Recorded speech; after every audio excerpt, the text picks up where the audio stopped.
안녕하세요. 라이프스쿨입니다. 오늘 푸드 사이언스 시간에는 맥주에 대한 이야기들을 준비해 보았습니다. 맥주병에 붙어 있는 라벨을 자세히 살펴보면 이런 것을 발견할 수 있는데요. 바로 보리메가라는 성분입니다. 메가는 싹 틔운 보리라는 의미를 가지고 있습니다. 맥주가 보리로 만들어진다는 사실은 다들 아실 텐데요. 하지만 왜 굳이 싹을 틔운 보리로 맥주를 만들게 되었는지에 대해서는 잘 모르실 것 같습니다. 맥주는 술의 일종입니다. 술이 되려면 알코올이 있어야 되는데 양분을 먹고 알코올을 만드는 것이 바로 효모라는 존재입니다. 그런데 문제가 있습니다. 효모는 일종의 곰팡이균 같은 존재로 엄청나게 조그맣습니다. 이 조그만 놈이 보리를 양분으로 삼기에는 무리가 있죠. 하지만 싹 틔운 보리는 다릅니다. 싹 틔운 보리는 아밀라아제라는 효소가 만들어지고 이 효소는 보리를 잘게 쪼개줍니다. 이제 비로소 효모가 양분으로 삼을 수 있게 된 것이죠. 효모는 잘게 쪼개진 보리를 먹고 알코올을 만들어냅니다. 두 번째 궁금증은 효모라는 것을 누가 처음 발견했느냐는 것입니다. 초창기 양조 기술자들은 어떻게 알코올이 만들어지는지 알지 못했습니다. 보이지 않는 무언가가 있는 것 같다라고 상상할 뿐이었죠. 하지만 이 정체를 밝혀낸 사람이 나타납니다. 바로 루이 파스테르였습니다.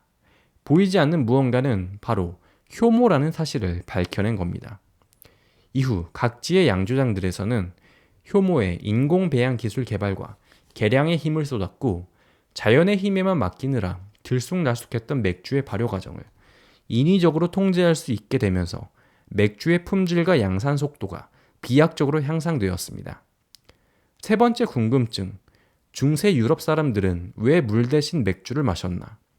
중세 유럽에서는 매 식사 때마다 맥주를 마셨는데 그 이유에 대해서는 아직 논란이 진행 중입니다.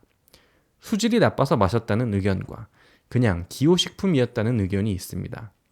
하지만 맥주를 만들 때 가장 메인으로 들어가는 성분이 물이라는 것을 생각해보면 기호품이라는 쪽이 좀 더 신빙성이 있는 것 같습니다.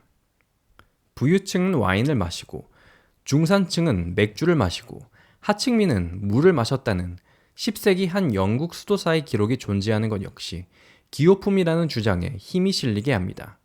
네 번째 궁금증, 왜 독일하면 맥주, 맥주하면 독일인가? 16세기 독일에서는 맥주 순수령이라는 게 공표되었는데요. 그동안 각기각색으로 다양하게 존재하던 맥주의 제조법을 통일하여 맥주의 제조에 물, 보리, 홉을 제외한 다른 원료의 첨가를 금지시킨 사건이었습니다. 이 원칙은 현대에 와서도 지켜지게 되었고 독일 맥주에 대한 자긍심을 높이고 있습니다. 또 다른 근거는 세계 3대 축제 중 하나라고 하는 독일의 옥토버 페스터라는 맥주 축제인데요. 참가 인원만 축제 기간 동안 700만 명, 소비되는 맥주는 600만 리터, 안주를 위해 소비되는 닭과 소가 150만 마리에 달하는 엄청난 규모의 축제입니다. 매년 열리는 이러한 축제 역시 독일의 맥주 자긍심을 높이는 요소가 되고 있습니다. 독일이 맥주의 대명사가 된 것은 홉이라고 불리우는 맥주 제조의 필수적인 성분에서도 찾아볼 수가 있는데요. 맥주에서 독특한 향기와 쓴맛을 내며 잡균을 없애는 효과가 있는 이 홉은 독일에서 재배가 시작되었고 현재 최대 생산국도 독일입니다. 오늘 준비한 내용은 여기까지이고요. 맛있는 맥주를 먹을 수 있게 해주신 파스테르에게 감사의 인사를 드리며 영상 마무리하겠습니다.